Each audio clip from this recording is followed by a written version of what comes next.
What's up, guys? James Campbell, Dynamic Striking, back here with Rory MacDonald. We just finished another instructional, and it was all on cage wrestling.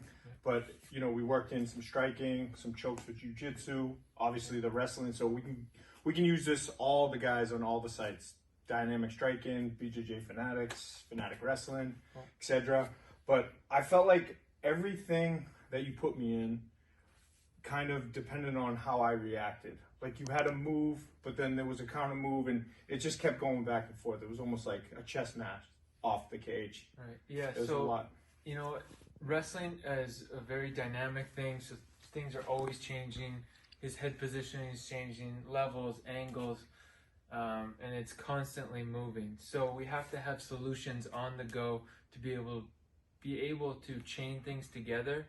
You go from one move, it doesn't work, go to the next, counter things, and get to a dominant position. So I feel like I put together a pretty well-versed instructional here for everything you're going to need to know offensively and defensively, and also when we get the guy to the ground, keeping him there.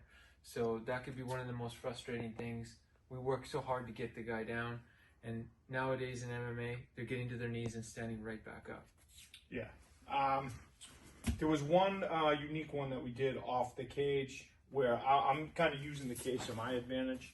Like, I'm kind of resting, and you just kind of like bump me off. I think. Yeah. So sometimes when we get into a double leg, especially when we shoot in from the outside of the mat, and we end up, if for example, I'm here on a double leg, and he ends up backing up into the wall, we have his hips straight at this point, okay? And sometimes he's not done that split a split leg defense, so he's turned his hips on us. Though this works too on this, but what I like to do is do it when his hips are still straight, and this works great if our grip has separated. So obviously, when we're in a double leg, we want to be locked hands underneath the butt. If our legs are separate, he has more sprawling action here. If you go ahead and sprawl, okay, it's going to be harder for us to finish this takedown. But if we have our locked hands under the butt, go ahead and sprawl, you know, it could be a lot harder for him to be defensive in this situation.